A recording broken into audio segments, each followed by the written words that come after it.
every Thursday fortnightly. For news, views, reviews and more. Join host Barry Kelso and guests from 6:30 p.m. Thursdays fortnightly. Don't believe the hype show.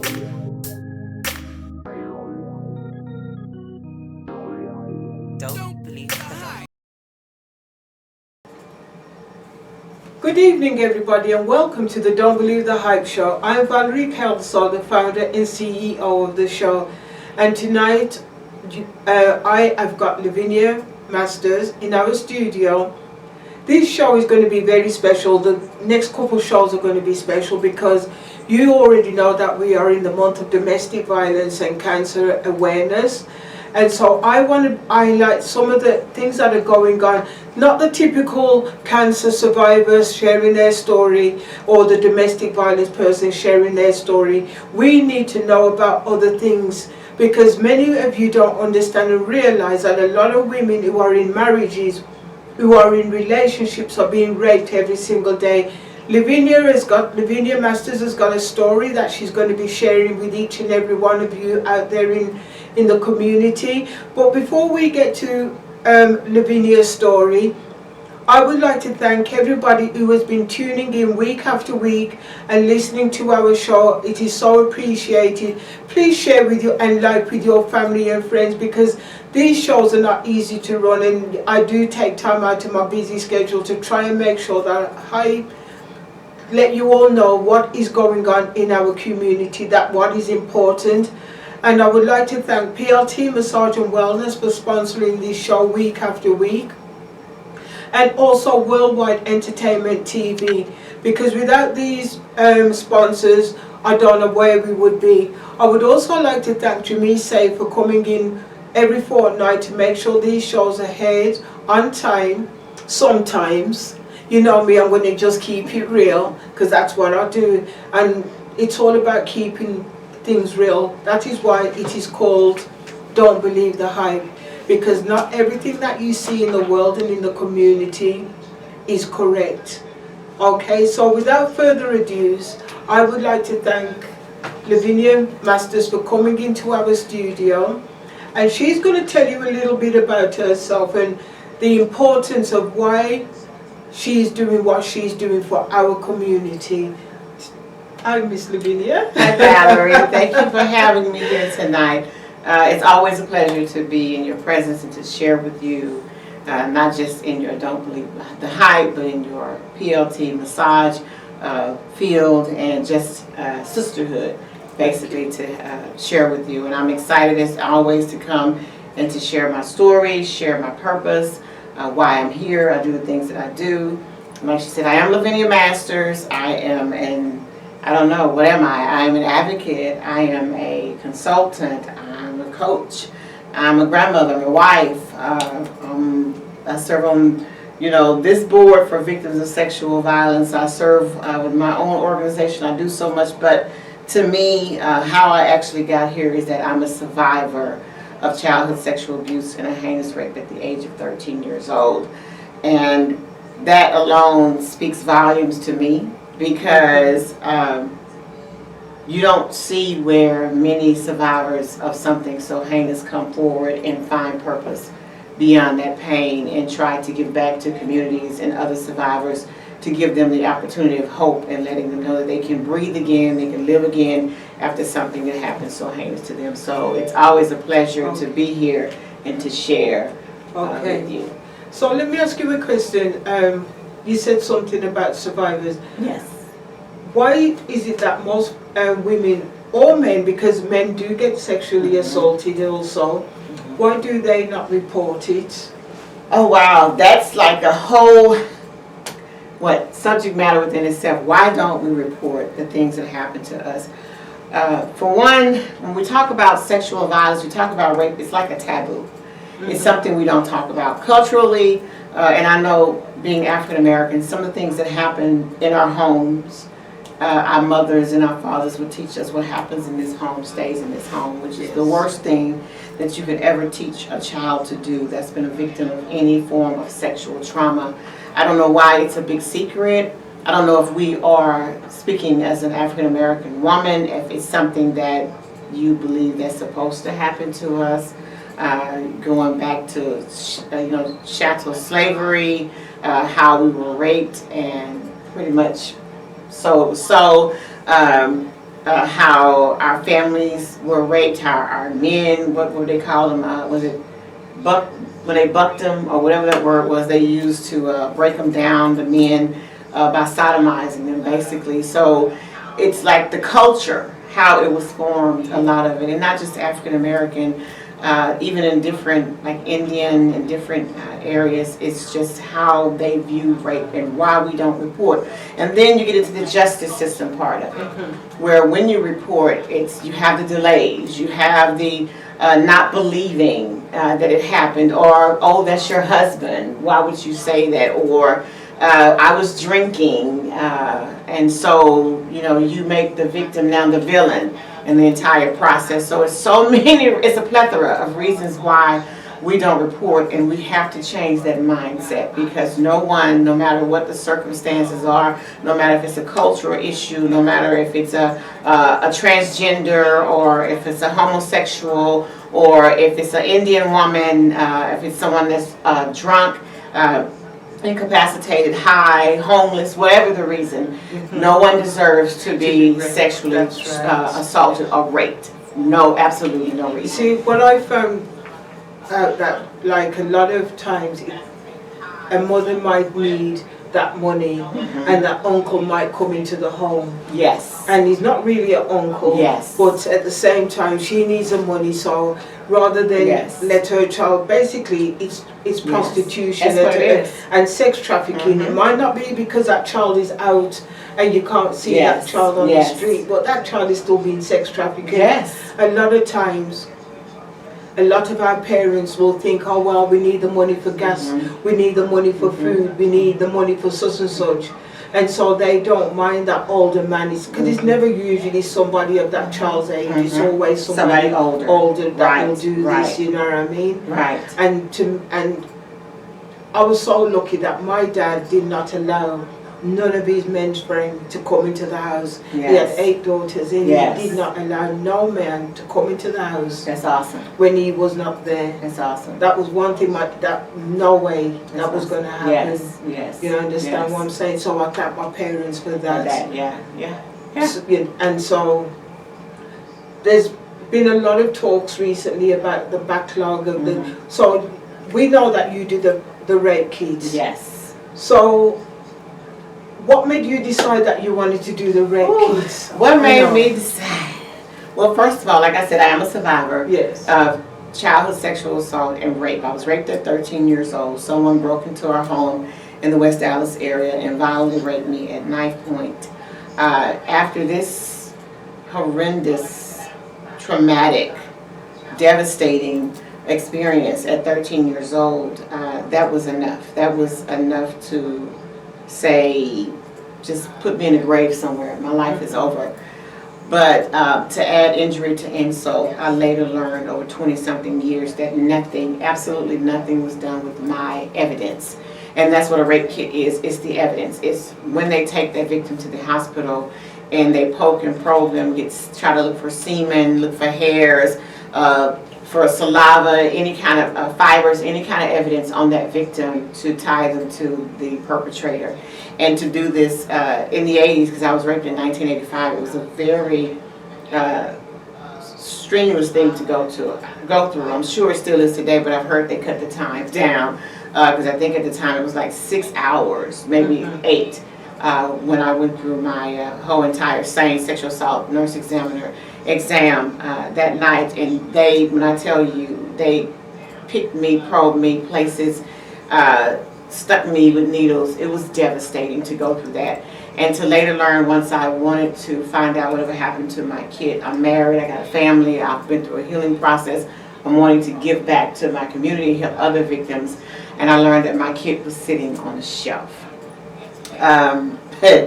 Yeah, I was devastated. That was very devastating. And so now here, that's my rape kit, that's my evidence. That's Lavinia Masters sitting quietly on the shelf in UT Southwestern with many other survivors who thought that their evidence was being processed, only to learn that in the state of Texas it was about 20,000 rape kits on the shelf. nationwide it was about 500,000 as far as evidence of victims sitting on shelves. And so that is the rape kit, that is the backlog, and that's what got me involved in this. I'm like, this is not going to happen any longer on my watch. We're no longer going to allow victims to go through something so heinous as rape, and then to take them through the processes of getting the evidence and then placing it on shelves and disregarding it all over again. So do you think it was because they did not believe that you was raped, or these women are just saying they were raped and they didn't want to do anything about the rape kit, or was it just something that, oh, when another woman's saying that they're raped, just because you're talking about 20, what did you say, 20,000? That's a lot of rape. Yes, that's a lot in the state of Texas. And I'm going to tell you something. Everything you just said could be one of the reasons why they didn't do what they were supposed to do. Because I make no excuses for it. Even though I work with law enforcement, I work now in the justice system, I still find no excuses. It is unacceptable to have rape kits sitting on the shelves. I don't care if you don't believe us. And in my experience alone, the officers that questioned me that night, they asked me 3 questions that still burn deep in my mind. They asked me, am I sure it wasn't my boyfriend? Are you sure you didn't let him in the window? And are you sure you're not having sex and don't want your mother to find out? The audacity to ask a 13-year-old child with a mark on her neck because the guy raped me at knife point, bloody, bruised, discombobulated, frantic, out of my mind, and this is what you asked me. Thank God at 13 I really couldn't process that then. I really didn't feel the anger of those questionings until I got older. So you planted that seed of not believing me, of that mindset, I must have done something wrong. I am guilty of a crime, And maybe because also they're probably thinking, well, you didn't scream out, why did you shout out? Yeah. Why didn't you do the normal things? You know, I believe that. And your body, you freeze up, you're in fear, you have a knife to your throat. This guy is telling you he's going to kill you, the kids on the floor. And they asked me, they said, so you mean none of the kids? People still ask me today, so none of your siblings woke up on the floor? No. And I try to say that in a nice way. And I want to say, don't ask me that. I couldn't control anything that happened that night. Yeah. But this is what you project on victims or that go through these things when you ask these asinine questions like that. You know, so your mom didn't hear you upstairs. You couldn't scream. No, if that's the case, I would have just took the knife and I would have put it in his throat and killed him. How about that? But that you can't do that. You know, but these are the things that they ask you, and these are the things that cause victims to basically clam up, crawl back into their corner, beat themselves up, blame themselves for the things that happened to them. We're already, like I said, we already have that trauma brain. We're in shock. You're in total shock.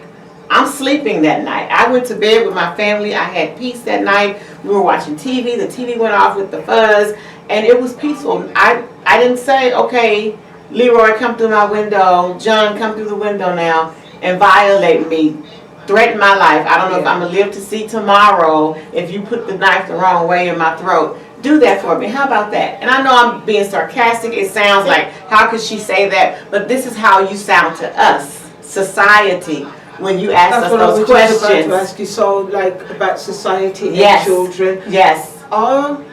Do you think anything has changed from when you was raped over 20 odd years ago to what it is now? I believe it's trying to take a shift, but I believe there's still a lot of subtlety of how they do things. It's not as blatant, because to me it was blatant disrespect. It was blatant disregard for victims of sexual violence. Now it's like, okay, the culture has changed. The rape culture has changed. Now we can't say this, we can't say that. So let's do it in a nice way. Let's be subtle in our sins, but we still see you, because your sins will find you out. We still see some of the blatant disregard, some of the it's like racism, and we don't like to talk about racism. That's right. You know, and it's just the God honest truth. I can't help but be honest and transparent when I talk about these things, because it disturbs me that still in 2023 that we're facing the issues of backlog rape kits, of victims being placed on shelves, of victims being not believed, of victims not getting the justice that they deserve, of unanswered questions, and you're making them the suspect in the end after everything happens. So it disturbs you sometimes that you still have to sit here and you fought for over 20-something years to make a difference, make a change, and you see the change, you appreciate that, you're not complaining. But I can't allow the things that remain the same or the things that are subtle to be ignored, because if not, we'll be back to 20,000, if not more, rape kits in the state of Texas. We'll be back to 500,000, if not more, in our nation. So you're talking about when you found out that, when did you find out that there was 20,000 rape kits sitting on the shelf? I found out in 2005, I believe. It was 2004, I think it was the Debbie Smith Act, is when we initiated the whole thing, as far as knowing that the Dallas Police Department now had access to funds federally to go for the rape kits, to open the cold cases is what they were doing. And then so when I reached out to the Dallas Police Department, I spoke with Sergeant Welch at the time, who's now retired, and we found out that, Lavinia, among your your evidence was over 20,000, about 20,000 in the state of Texas. Has it increased? No, it has decreased. Thank God it has decreased. But if we don't persevere and have the mindset that we have now, those that are fighting to end this backlog, I believe it can go back up. It's not a quick fix thing, because rapists, pedophiles, narcissists, yes, all that behavior has not stopped, and it's not stopping. And it's getting worse. That's right. They're snatching women off the streets, broad daylight, in their cars, coming out the stores, raping them, taking their life. It doesn't stop. And most of the worst thing about it, some of these people who are molesting children are top people, and they haven't got no criminal background, so someone's never going to know, because it could be somebody's dad, who could be a judge, it could be a police officer, it could be a doctor, because people automatically think, oh, it's got to be that, no offense, that black man down the road with a big nose, big lips, big ears.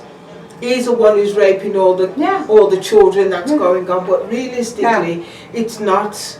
And we need to stop stereotyping people to say these are the people who are doing the rape and whatever. When in today's society, it's shifted from here to up here, and that's what people are not realizing.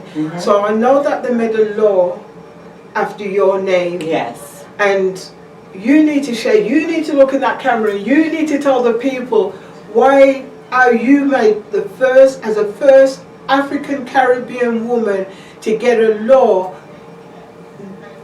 Tell them about it, because that's your... Okay.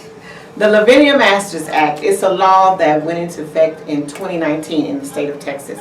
The Lavinia Masters Act was given as an honor in my namesake because of the work that I did over the years, starting in 2004 as far as fighting the Rape Kit Backlog. I was not a known name back then, but I was in the trenches. There were people that knew of me, but I wasn't doing it for fame. I wasn't doing it for notoriety. I was doing it because I was told that I had missed 2 statute of limitations. 2000, and it was 5 years after my initial rape, and then they changed the laws in the interim, and it was 10 years after my 18th birthday. I had missed both statutes. I made up in my mind, because I was on a path of helping others heal after sexual violence, we have to address the entire issue with the Rape Kit Backlog. So I wrote the President of the United States, I wrote the Governor at the time, the Chief of Police of Dallas. I was just reaching out. I was going to legislators in my area. I was just reaching out. I'm like, do you guys know this is an issue? Nobody's talking about this. Nobody is raising awareness about this. And in my state, where I'm born, where I'm bred in Texas, here I am, and nobody's helping us. Nobody cares about us. Nationwide, about 500,000 people, victims, are sitting here with no answers. And the other sad part about that is that you later learn that some numbers were not a part of the inclusion, because they said the victim already knew the perpetrator.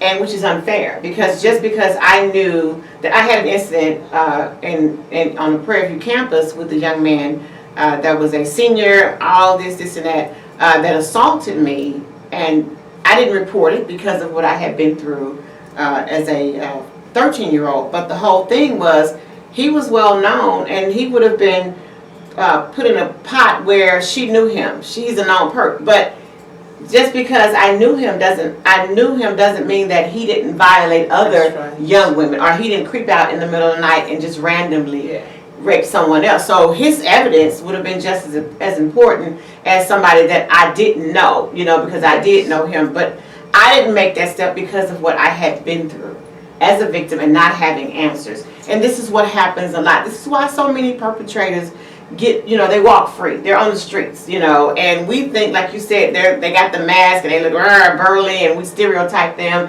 And they can be our fathers, our brothers, our cousins. They can be us, looking like us. And another thing I wanted to say as well, I met a young lady a few years back. She was raped at college, because there's a lot of college rape that goes on, because our children tend to want to drink, they're away from their parents. You need to teach your child, just because they are at college, be mindful of the company that they're keeping. Be mindful of what they're drinking. When they put their cup down, make sure that it is sealed. Make sure that nobody cannot get into their cup and drop a pill, because just because you might be raped and you didn't consent to it, maybe just because you was drinking and you had a pill slipped at the bottom of your cup, a lot of children are being raped at school.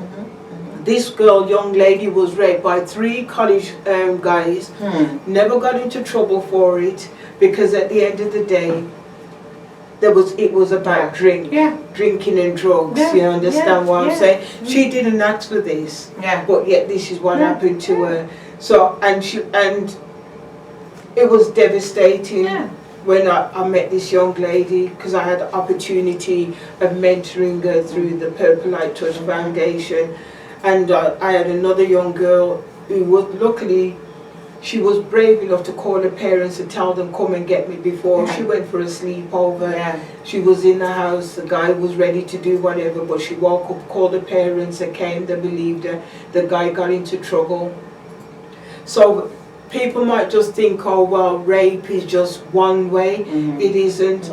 And even I know another lady whose husband literally raped her, and he says, well, because he was in the church, it was his right to rape his wife. Wow. You understand what I'm saying?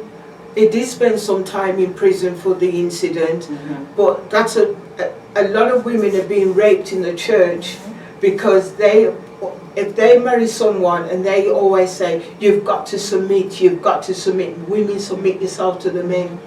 But at the same time, the Bible also says, man, you've got to be good to your wife like how you want me to treat you. They forget that part and only have the submit part. And that's what I see a lot of what's going on. You know what I mean? So going back to your story, do you find that a lot more African Caribbean or minority are being raped and are being ignored, or is it a 50-50? I think it honestly still runs high for African American and minorities that are being sexually assaulted and basically disregarded.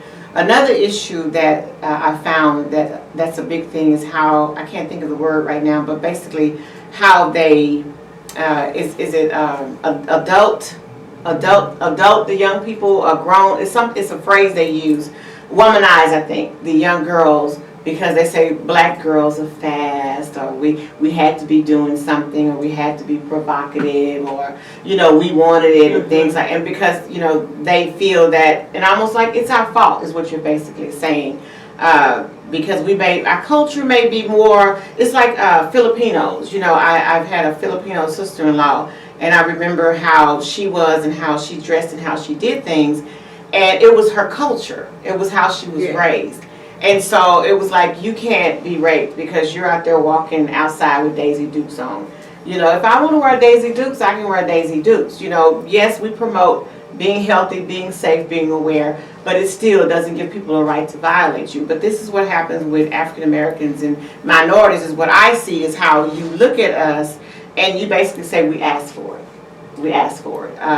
this because how we dress, how we do. We put our little girls in lipstick, and we got our hair in the wrong way, or we let her out in a bathing suit, or we let her come and dance in front of the grown-ups when they come over to the house and shaking her booty and stuff like that. And I'm not saying all of it is right. Some stuff I wouldn't permit, you know, but some parents are not that aware, and that's why we're trying to make you aware, because this is how society will look at us. Like, you put your child in that position for that to happen to them, so you want us to help you now, you know, and that's what you see. You may not look at it that way, you know, but that's what we hear when you do that to us. Like, it's our fault. Like, it's like Aretha Franklin. Yes. When Thank she you. was raped at an early age. Yeah. You know what I mean? And her dad would say to her, come and sit down. Come. And she's not thinking anything of it, because it's daddy's friend. And how do you go and tell your parents that your uncle just touched you? It's going to be very difficult. Let me tell you something. We've all been children. We didn't process, like I said, I was raped at 13. I really didn't process a lot of that trauma until I got older, because I didn't understand how it was really affecting me and what was really done to me. I know it was tormenting. I had been through childhood sexual abuse, and I really didn't process that. Our whole thinking, way of thinking, how we look at things. When you put us in the presence of an adult, especially another parent, we know that you're supposed to love me. I'm supposed to trust you. Anything you say to me, because you're my mother, you're my guardian, you're my father, I'm going to believe that.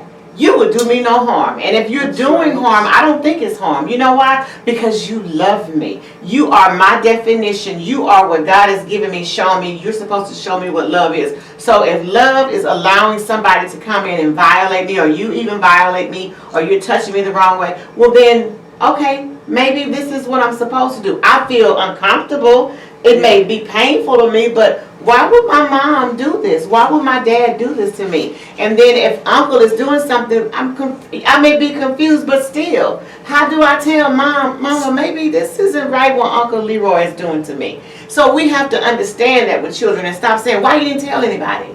You know, why would you even say that way to your child? Why don't holler at them? You don't make them nervous. They're already confused. And you wonder why it takes so long, because that trauma is building. But we wonder why it takes so long for us to finally start expressing it or showing it. They may be acting out of school and you say, oh, she just wants attention. Oh, she just makes up lies. You're teaching them how to lie. Especially if you know what's happening. And you don't tell them. You've already told them that you teach them not only lie, you teach them how to manipulate. You're teaching them a lot. And then you get mad at them. Don't lie to me. Don't do this. But you're the master teacher. This was your job. This is what God assigns you when you took on the responsibility of being a parent or a guardian. And now you've trained them. The Bible says train them up in the way they should go. The Bible meant the right way, but you trained them your way. So now this is how they're coming up. And this is what's happening.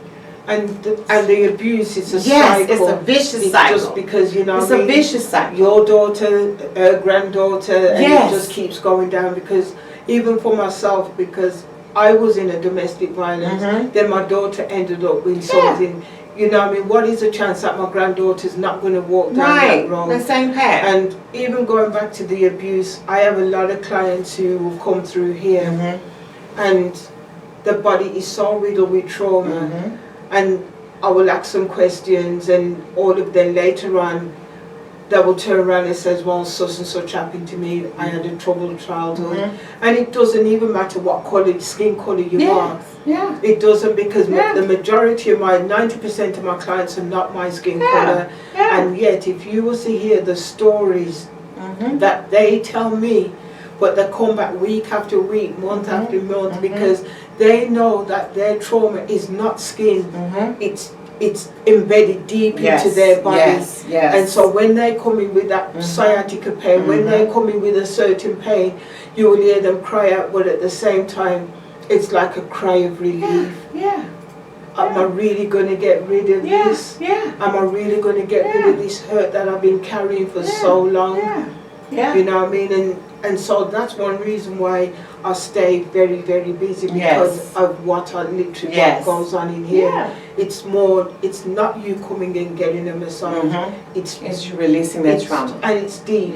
It's real deep. And what I find is that when a woman usually has a lot of weight on, it's because of something that's deepened. So imagine all that weight going in, that weight having to get through. So that weight is weighing her down. You see what I'm saying? It's weighing. You can share my testimony. You can no, share. I don't share. Well, it's up to you. I can tell my testimony of encountering Val and the PLT massage. And I'm not gonna lie, the first time I came, I said, I'm not coming back up in here. And you didn't, I told you that. You trying to kill me up in here. That's how I felt. But truth be told, when I came, I was 40 pounds heavier. I was 40 pounds heavier. I weighed 240 pounds. I weigh 198 pounds today. Wow, that's awesome. That is amazing. I haven't changed my diet. I haven't changed. It was just the whole entire thing of releasing trauma. Something I didn't think that I've been through my healing processes, but I had so many issues in my body still. And I'm like, Val trying to kill me. She's trying to kill me. You know, but I made up in my mind, this is a journey that I'm on of healing. I want everything about me whole, even my physical. And I know I struggle, because I know when I get frustrated, I eat. When I get irritated, I eat. When I get anxiety, I eat. And it all ties back to the trauma that happened to you as a child. And I had to, and Val taught me that in that part, and I was learning that, and I'm like, this is real. And so now it's like your whole entire mindset has changed, you know, and I'm like, my goal is 175, so I'm like, next year I'm gonna have my. When she came and she said to me, this is so funny. Came out, washed my hands, walked around, but didn't come back the way that you was, because it's a square. And so I walked around the other way, and I get a call on my phone. And I thought, oh my God, what have I done to this woman now? And I'm thinking she's going to tell me that, Valerie, look what you've just done. And I get into the room and I see, look what I can do. Yeah. And she was, I thought, wow. I was doing sit-ups. She was doing sit-ups. And I didn't need any help. I wasn't breathing hard. I was just sitting up by myself, sitting up by myself. And a lot of other things I shared personal that happened. And I was just, and honestly, I came because I said, well, you know what, I might as well go for the auto accident, you know. But and she was like, Lavinia, you have a lot of still trauma in your body. And I'm like, yeah, it'll be all right. But it's like I had to shift my mindset, you know, and I had to just go through it. And it was, I'm not gonna lie, it was painful. But painful. Anything that's worth fighting for, anything that's worth healing, anything you want whole, sometimes you got to put in your blood, sweat, and tears. It's just like here I am with the Lavinia Masters Act. It was painful. It was painful to go through 20-something years of not knowing any answers, and then almost another 20 years to finally get some sort of resolution. So I'm not going to stop. I'm like, I've come this far, Lord. Why would I stop now?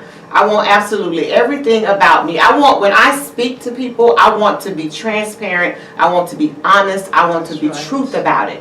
I don't want to, I'm not going to say, you know, false hope. I ain't no Benny Hinn. I'm not going to blow on you, puff you, hit with my coat, and make you think everything is going to change. It's painful. It is. And, you know, and I'm like, so I've already been through the pain of being a victim of sexual violence. I've been through the pain of being disregarded as a victim of sexual violence. I've been through the pain of not having anybody regarding me and trying to help me and give me resources as a victim of sexual violence. You know what? I'm going to go through the pain to be a victor of sexual violence. And that's where I stand with this. And so I get excited about it, and I know I probably got all off topic and everything. Okay, you're good. I probably got all off topic. But another thing I wanted to say when you made a statement a while ago, is this here. To any parents that's listening, to any guardians that's listening, and you were, and I'm not condemning you, because I'm telling you, I understand a lot of parents have been through trauma themselves, and they never really dealt with it, they never really processed it, and they did things the best way they thought they could for their families or their children or the children they were watching after. But if you could just take that moment, I don't care if your child, if you're 75 and your child is 45, and if you can just in some kind of way allow that child, that inner child, that's still really wanting that healing from you, to say, I am sorry if you felt I never protected you, if you felt I was not there for you, if you felt I put you in harm's way. Because even though those things you think they don't remember, they remember. They do. they remember. And it may not come back all at one time. It may come back over the years. But being accountable is huge. That's right. It's very huge. My mom, my last 10 years before she passed, and I learned some of the stuff as a childhood, I had forgot. But it started coming back when I started my healing and doing the work. And in her own way, she apologized. She cried to me. Because I had never got frustrated with her, but I got frustrated. And it was simple with her moving to Houston and not telling me and telling my younger sister. And when she cried to me, my grandmother came to me first in a vision, and she was like, Bertha, because I'm named after her, she said, your mama just wants to be loved. I'm like, I love her, you know, but I had frustration, you know, with my love because I felt I was not getting everything that I wanted. And I wanted her to admit, you know, that you knew what happened to me. And I know it didn't seem like a big deal, but I just wanted that accountability. And she did just that in the end. She was like, I'm sorry if I ever did you wrong, you felt I ever did. She didn't have to go into details, but I knew. My spirit was settled. And I think we need to give that back to our young people, give that back to our loved ones, and help heal them so they can want to take the steps that I took and that I'm still taking to be completely whole. You know, and that's what I want. And that's what I want others to do. And that's what the Lavinia Masters Act stands for when you think of my name. You said an important word there, love. Yes. Many of our parents didn't have love. They did. They don't even know how to love. They don't even know how to show love. So a lot of times their anger is not because they're angry. Yes. It's just that they don't know. They don't know how. Because remember, a lot of them came from the slavery. Yeah. And so they never had that love from a mother or father. All they saw was the beating. Yes. They saw the hurt. They saw a lot of bruising that took place in their lives, and they have instilled that and brought it from slavery right through till today. That part. And that's why you have got to do a cut-off. If you have got a child out there, just hold that child, tell that child, you know what, I love you. If you've got a sibling, why don't you just go and give them a hug and just let them know that what it feels like to be held, what it feels like to be hugged. Yes. Because a lot of time we don't want to hug, we don't want to show our emotions, we want to feel everything must be swept under the carpet, or suck it up, right? A guy, why are you crying? You're a man, you shouldn't be crying. But you know, men cry too. Men cry too. And they hurt. You know what I mean? And they struggle. And that's why a lot of abuse happen with the man, because they don't know. They're fighting back. And some of them will never tell. You think it's bad that women don't tell? Some men will never tell. Trust me, I see it. I see it. You know what I'm saying? I see the hurt and the pain. And I see the husband coming in, the wife coming in. The husband is hurting, but because the wife is talking, he's not letting her know how he's really feeling. You understand what I'm saying? There's a lot to trauma and a lot to pain, and there's a lot to rape and a lot to so many things that's going on in our community right now that we need a change, we need a shift, we need to turn around and say enough is enough. Yes, ma'am. Yes, ma'am. You know what I mean? Miss Lavinia, we are coming to the end of our show. Already? I know you've all seen that I've got my phone in my hand. I've got it in my hand for a reason, but you will all know later on why I've kept my phone in my possession. Usually I wouldn't tell you, but there's an important reason why Valerie's got a phone in her hands today. But Lavinia, before we let you go, and this was awesome talking to you about the Rape Kit of Lavinia Masters Act of 2019. The first black woman. Anybody else out there who's doing a rape kit, remember, right? Anything that comes after Lavinia, that means it was taken from Lavinia. Lavinia started the race, and she's going to keep running this race because she's not doing it for her. She's doing it for your children, your grandchildren. She's doing it for the foreparents. She's doing it for all the people who have been molested, who have been raped, who have been ignored, who people don't want to believe, who are going through something right now, who can't sleep at night. I can go on and on and on about about rape and abuse and all the rest of it, because it all comes hand in hand. Yes, it does. You know what I mean? So Lavinia, we have to take our hats off to her, because at the end of the day, she didn't have to do this. And if you don't even want to support and you want to go and support somebody else, that's fine. But remember, who started the act first? It was Lavinia B. Masters. Lavinia B Masters 2019. Hashtag Lavinia B Masters. That's what you all need to be doing right now. Everybody hashtag Lavinia B Masters, because at the end of the day, when you hashtag Lavinia B Masters, that means you're letting her know it's just like the Me Too, you too. Yeah, yeah. Me Too, you too. Lavinia B Masters. Let's hashtag Lavinia B Masters. That's what we all need to be doing. Is there a website anywhere where people want to contact you that they can contact? Yes, Before we say that, I'm letting you know that this woman comes at a cost. Right, so don't think, oh, because you see her on my show, you're going to turn around and say, oh, well, can you come to my event and come and speak? Remember, at the end of the day, what she's doing costs money. Everything in life costs money, so I'm plugging you. Do you understand what I'm saying? Yes, ma'am. So now you can tell them where they can get you, Okay. your fees, if you want to even put your fees, or they can find that on your website, but I'm plugging you because at the end of the day, there are thousands of women and young men who have gone through what you've gone through. Yes, yes, yes. Well, my website, thank you, Val, is LaviniaMasters.com. Simple. L-A-V like victory, I-N-I-A Masters.com. Or my email is laviniamasters@gmail.com. And I don't have my fees on there. Don't hit me. But I am flexible. I don't like to deny. But like she said, it does. Ministry comes with a cost, and that's serving others. I don't mind serving.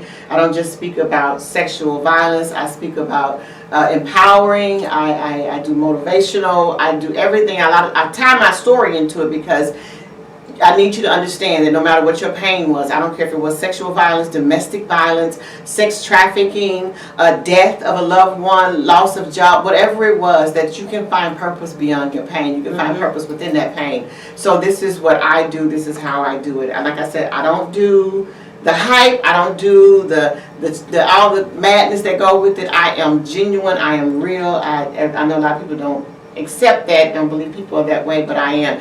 I lived a life for far too long as a victim, and that's what we do. When we live as victims, we live a life of a lie, because we wear a mask and we pretend that we're something we're not, or we feel a certain way and we really don't feel that way. I don't mind being transparent. Anybody that's my friend publicly on Facebook, I have my advocate page, but if you're my direct friend, you may see, oh, she's having a bad day today. I mean, because it is what it is. Every day is not going to be the best as a survivor. Just life, period. Life doesn't stop. Trauma doesn't stop because you've got this issue. It got more for you coming. But anyway, those are my website. That's how you reach out to me. I pray that someone is helped, blessed from sharing and encountering me. I love speaking to our young folks because I was a young person when these things happened to me. And I also love speaking to my men 50 and older because I think we're forgetting about you. So more to come on that as well, as me and Val shared. But I just need us to get in the mindset. We're going to talk about rape. We're going to talk about sexual violence. We're going to make this everyday conversation. We're not going to clam up, shame up. We can't talk about this. That's too sensitive. Don't say essay to me. I thought you were speaking in Spanish. I was essay. Sexual. No, baby. You were sexually assaulted. It's okay. That's right. Let's call it what it is. Don't minimize it. Because that's what happened. That's how we get back into that corner again. That taboo. It's not a taboo. It's what happens right now as we speak. 1 in every 4 women, 1 in every 26 men are being violated, raped right now as we speak. So I'm not gonna make it look pretty for you. Just because it said 1 in 26, that's just a that's statistic. Their statistic of what's reported. That's right. Right. So what is not reported? Exactly. So how many men are running around telling I was raped? No, they're not. No. And then when you see things are happening and the guys don't want to be with women and all the rest of it, you have to ask yourself what happened? What What's the happened trauma? to that? What trauma did they experience? Exactly. You know what I mean? Lavinia, there's one question I'm going to ask you. What does Don't Believe the Hype mean to Don't you? Believe the Hype is basically what it is. Don't believe all the shiny lights, the fireworks and everything when it comes to talking about things of sexual violence and domestic violence. Find out what the real deal is. Get to the nitty-gritty of it. It's real. trauma is real. Trauma affects us all differently, but it's real. It has no face, it has no smell, it has no color, but baby, it will take you out if you allow it to. It's real. So don't believe the hype when you tell it, oh, I'm okay, you'll be okay, don't worry about it, don't talk about it. You know, don't do that. Don't do that. So that's what don't believe the hype means to me, and that's what Val gives to me and her other clients that she encountered to me on her show. She just keeps it real with you. Sometimes you know what they say, the truth hurts, and you know, but it heals. That's right. But it heals. That's right. So I love the truth because I love healing. Healing is the best thing that could have ever happened to me. And you know, from what I've gone through, yes. I know I don't look like what I've gone yes. through, because my dad always says, hold your head up high. Yes, ma'am. But sometimes even in the quietness, things start replaying in my mind. Yes. But I have to thank God every single day. Yes. I can go to Him. Yes. I can say, God, thank you for just keeping me. Even when I'm massaging, I have to keep on going back to God, because He became my best friend when I was going through all my trauma. Because sometimes you can't even go to your own family member and let them know what is really happening. Yeah. So, you know, find that peace, find someone that you can confide in. For me, it's my God. Yeah. Right? And I know you might be thinking, well, what about your boyfriend or whatever? It's not everything that you need to let them know, because sometimes people can throw things back in your face if they know something about you. You understand what I'm saying? I know. And so I know. Find God, because at the end of the day, once you've got God, yes, you've got everything. And I'm telling you, before I really dove into my faith in God and finding that peace, I couldn't speak it, the things that happened. But now that I have it, I can actually articulate that peace. And that's the difference between speaking and actually articulating it. And that means so much to me. It means so much to me, because it shows me how good God really is to us, and how He can fine-tune things with us. That's right. And that process that's scary and that we don't know how to go or walk that path, it's like, don't worry about it, just trust me and trust the process. And I'm telling you, what you couldn't speak before, you're going to be able to articulate it later. And that's what I'm starting to even find with myself. I'm starting to find me. Yes. Actually, I'm not starting. I've already found me. Yeah. And you're starting to love her more. That's what I do. I'm like, I'm crazy about this chick. She pretty bad. And if I don't even want to talk, just leave me alone. Just leave me. You don't have to talk all the time. Sometimes you just would need that quiet. Yes, that ma'am. quiet time. Yes, ma'am. Right? Because when I find that quiet time, that's when I'm communing with God. But I don't want, oh, you're okay. No, you just leave me. When I'm ready to come out, I'll come out, you know what I mean? And that's how I am. I just sometimes you gotta listen to you. I've got to listen to me, and when I have to back off, I know why I'm because that's how I learned what was still bothering me, what was still hurting in me. This healing is like perpetual, and it's like, okay, now you got to work on this part. I'm like, okay, Lord, so let me deal with that. You know, it may not take a month, it may take another 10 years on that part. But I got to go back in my quiet place. Well, while you're working on this, I need you to work on this. That's right. That's too much, Lord. No. I need you to listen to me. I got you. It's like those conversations. It is. So it's like you got to fine tune. You got to be quiet. You got to listen. That's right. It's like a clock. Some clocks are loud. And some clocks are quiet. But looking at the back of the clock, there's a lot of little parts that makes up that clock. And sometimes that trauma makes up the whole complete body. You know what I mean? It might be your foot, it might be your arm, it might be your back, it might be, but all of it works together for those who love the Lord. For the good though, and something else before we go.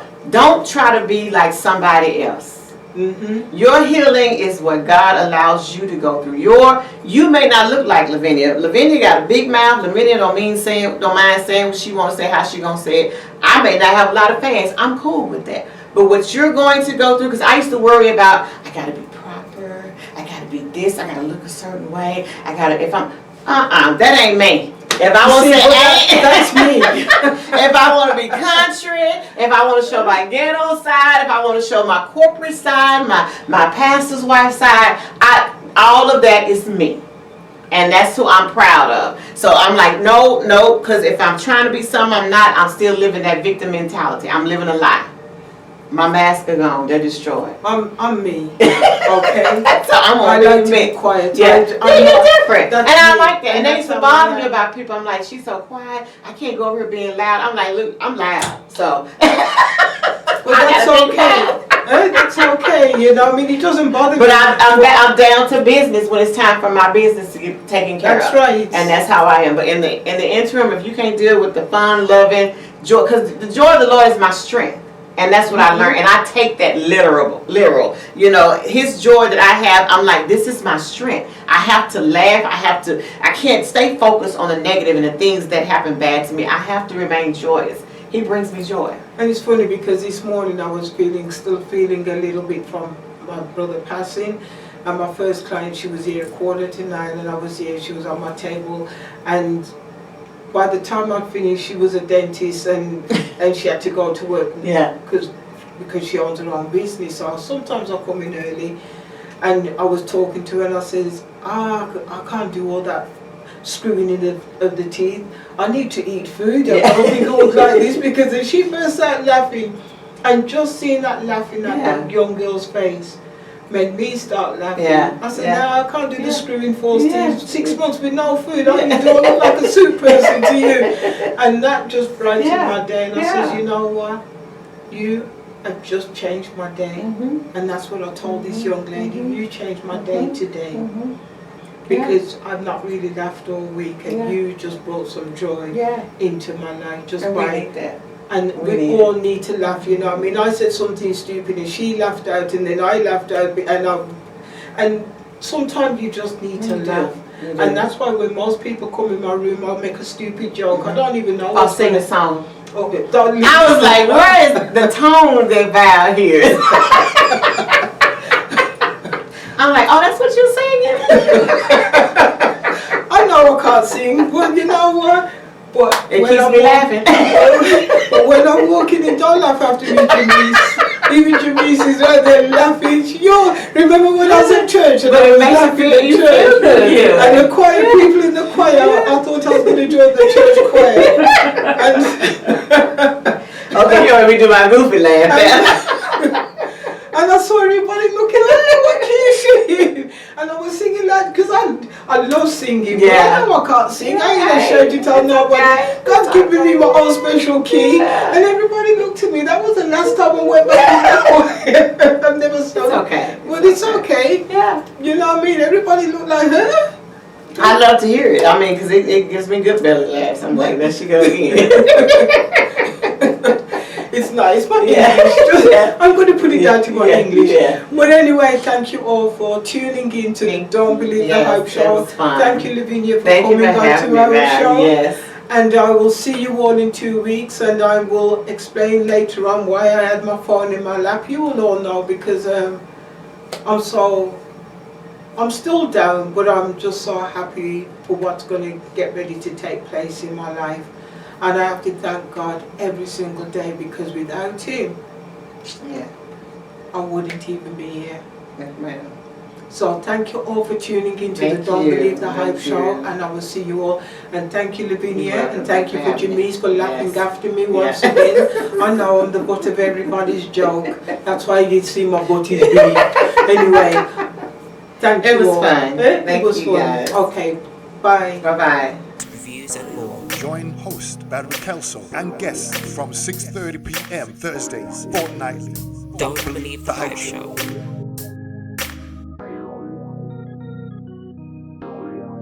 Don't believe the hype. Don't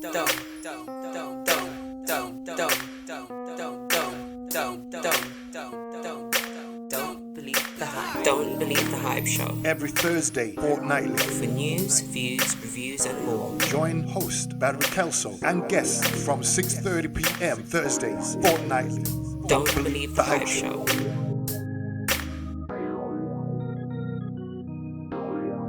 Don't believe the hype.